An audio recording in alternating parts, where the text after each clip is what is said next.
안녕하세요, 멜묵상. 오늘은 사사기 21장 1절부터 12절 말씀 보도록 하겠습니다. 네, 뭐 끔찍한 전쟁이 있었고요. 그리고 이스라엘 백성들 나머지 모든 지파가 베냐민 지파의 남자들을 끔찍하고 잔혹하게 수만 명을 살해했습니다. 이로써 하나님이 사실은 서로가 서로를 향해서 심판하게 하심으로써 심판을 마무리한 거죠. 하나님께서는 가나안 땅에 있는 모든 족속들을 진멸하라고 하셨는데 이스라엘 백성들은 결국 자멸했습니다. 예, 동족상잔의 비극이 있었죠. 자, 그 다음에 일어났던 일은 더욱 어처구니가 없는데요. 내용 한번 볼게요. 1절부터 보겠습니다. 이스라엘 사람들이 미스바에서 맹세하여 이르기를 우리 중에 누구든지 딸을 베냐민 사람에게 아내로 주지 아니하리라 하였더라. 그러니까 이게 뭐냐면은 이 나머지 이스라엘 사람들이랑 이 베냐민 지파하고 전쟁하기 전에 이스라엘 사람들이 모여가지고 그 한 레위인의 첫 뭐 이야기를 들으면서 분노하던 그 시절 있잖아요. 그때 오씨 우리 베냐민 지파하고 연 끊겼어. 베냐민 지파 이씨 뭐지 결혼 안 해. 이렇게 이야기를 한 거죠. 그러면서 백성이 베델에 이르러 거기서 저녁까지 하나님 앞에서 큰 소리로 갑자기 울기 시작합니다. 예, 그러니까 과거에 그렇게 얘기를 한 적이 있거든요. 우리 결혼 안 시켜. 그러면서 맹세까지 했단 말이에요. 예. 근데 베냐민을 다 죽였어요. 베냐민은 그러니까 남자 군사들을 다 죽인 거죠. 근데 생각해보니까 무슨 일이 일어났냐? 3절. 이르되 이스라엘 하나님 여호와여 어찌하여 이스라엘에 이런 일이 생겨서 오늘 이스라엘 중에 한 지파가 없어지게 하시나이까 하더니 잠깐만 니들이 죽였잖아. 아니 니들이 죽였잖아. 니들이 죽였는데 왜 하나님한테 한 베냐민 지파가 없어졌다고 지랄을 이해되시죠? 예. 사실은 우리도 보통 이런 일들을 많이 해요. 우리 삶에서 고통이 찾아올 때 냉정하게 자기 자신을 잘 성찰해 보잖아요. 그럼 그 고통의 원인이 자기 자신이에요. 내가 죄를 짓고 어리석은 선택을 수도 없이 한 결과로 그 고통스러운 일이 있는데 계속 하나님 이제 탓만하는 거죠. 이 이스라엘 백성들 이랬습니다. 오늘 이스라엘 중에 지파 우리가 한 지파가 없어지게 하시나이까 이튿날 백성 일찍 일어나 거기서 한 제단을 쌓고 번제와 화목제를 예배는 갑자기 왜 드려? 번제와 화목제를 드렸더라. 이스라엘 자손이 이르되 이스라엘 온 지파 중에 총회와 함께하여 여호와 앞에 올라오지 아니한 자가 누구냐 하니 이는 그들이 크게 맹세하기를 미스바에 와서 여호와 앞에 이르지 아니한 자는 반드시 죽일 것이라 하였습니다. 그러니까 무슨 말이냐면은 미스바에 있을 때 또 이 약속한 것 중에 하나가 이 미스바 총회 안 온 놈들은 다 죽여버릴 거야 이렇게 했단 말이에요. 근데 그런 안 온 곳이 하나 있었어요. 예.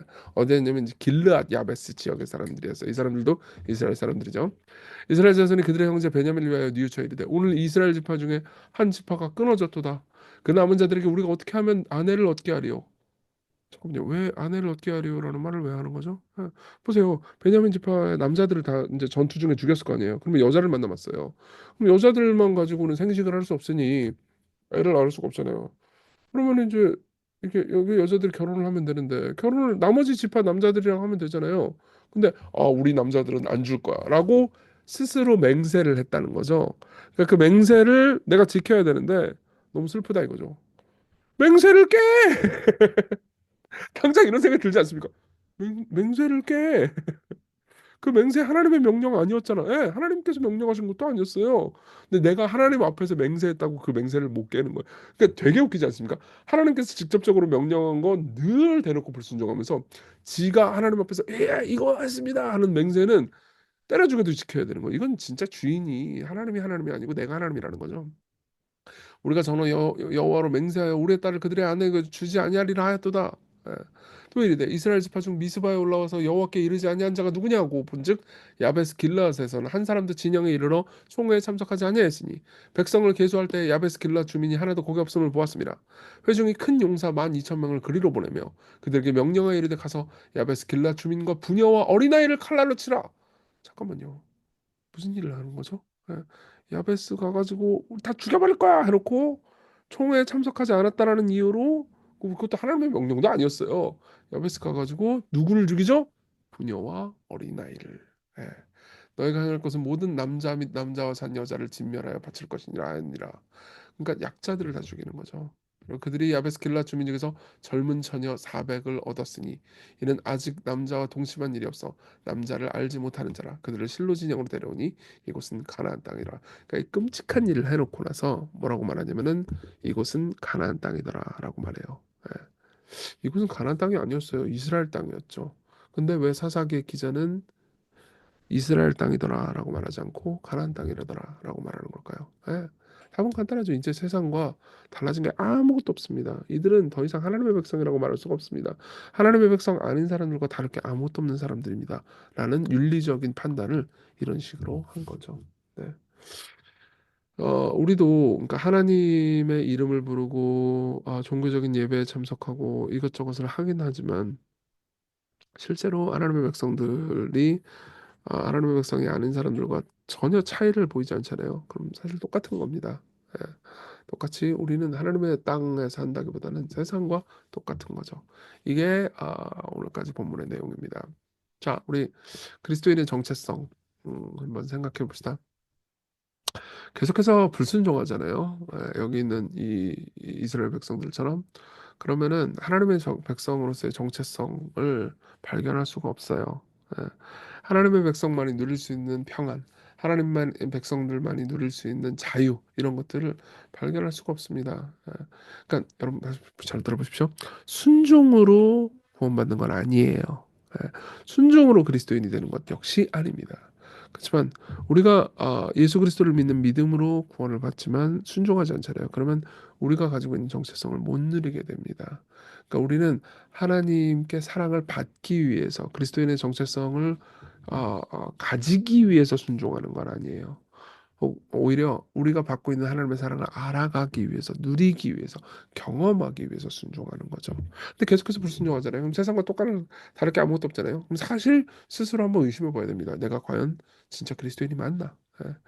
이 이야기가 주는 경고는요. 하나님의 뜻은 가볍게 무시하면서도 지가 세운 이 맹세는 지키기 위해서 하나님을 팔아먹고 있잖아요. 하나님께 원망하고 있잖아요. 예. 그러니까 보세요. 내가 교회를 다니고 하나님을 입에다가 올리고 하잖아요. 그럼 내가 기독교인이다. 이런 식으로 이해하면 안 됩니다. 정말로 여러분들은 하나님과 관계가 있습니까? 예. 그분과 관계가 있을 때 그분의 뜻에 순종합니까? 그렇게 깊이 한번 생각해 보십시오. 그러니까 우리가 하나님을 잘 모르면서도 하나님의 이름만 부르잖아요. 그러면요, 이건 문제가 있어요. 그러면 하나님을 알기 위해서 노력하셔야 됩니다. 물론 이제 매일 묵상 이렇게 하시는 분들은 하나님을 알고 싶어가지고 말씀을 읽고 싶다, 말씀을 묵상하고 싶다 해가지고 하시는 분들이 많겠죠.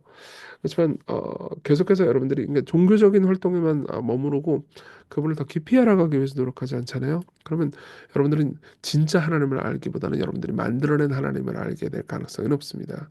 그럼 여러분들의 삶도 변하지 않을 거예요. 예. 그래서 호세아 6장 3절은 이렇게 말합니다. 그러므로 우리가 여호와를 알자 힘써 여호와를 알자 그 나타나시면 새벽빛같이 어김없나니 비와 같이 땅을 적시는 늦은 비와 같이 우리에게 임하시리라 아니라 예. 하나님을 아는 사람들은 행복합니다. 예. 그리고 그런 무지한 사람들을 향해서 우리가 어떻게 하나님의 사랑을 받았는지 다시 한번 묵상해보고 기도할게요. 이스라엘은 지들의 죄 때문에 생긴 베냐민 지파의 멸망 문제를요, 처녀들, 여성들, 그의 가족들을 희생시키면서 해결하려고 듭니다. 그리고 이후의 모든 이야기들, 그러니까 사사기뿐만 아니라 사사기 이후의 모든 이야기도 인간은 항상 자신의 죄 때문에 생긴 문제를 약자들을 희생시켜가지고 해결해 왔어요. 이건 인류 역사의 일부죠.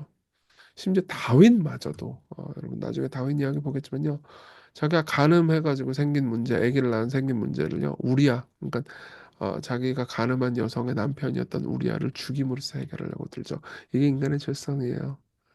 그렇지만 우리가 믿는 왕, 진짜 하나님은 어떻죠?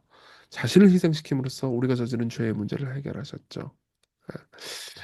이걸 깊이 생각해 봅시다. 내가 왕이 되면 좋겠습니까? 나를 위해서 희생하신 예수님이 왕이 되면 좋겠습니까? 예.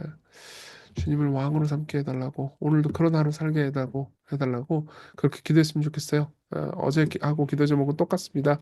무엇보다 왕이신 그분을 따르게 하소서. 우리 함께 기도하겠습니다.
기도하겠습니다.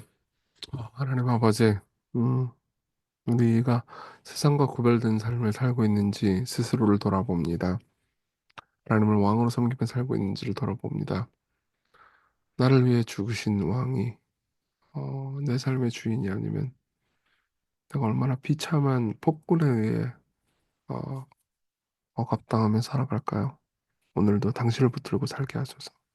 예수님 이름으로 기도했습니다. 아멘. 네, 하나님의 은혜 안에서 오늘 기쁜 하루 되세요.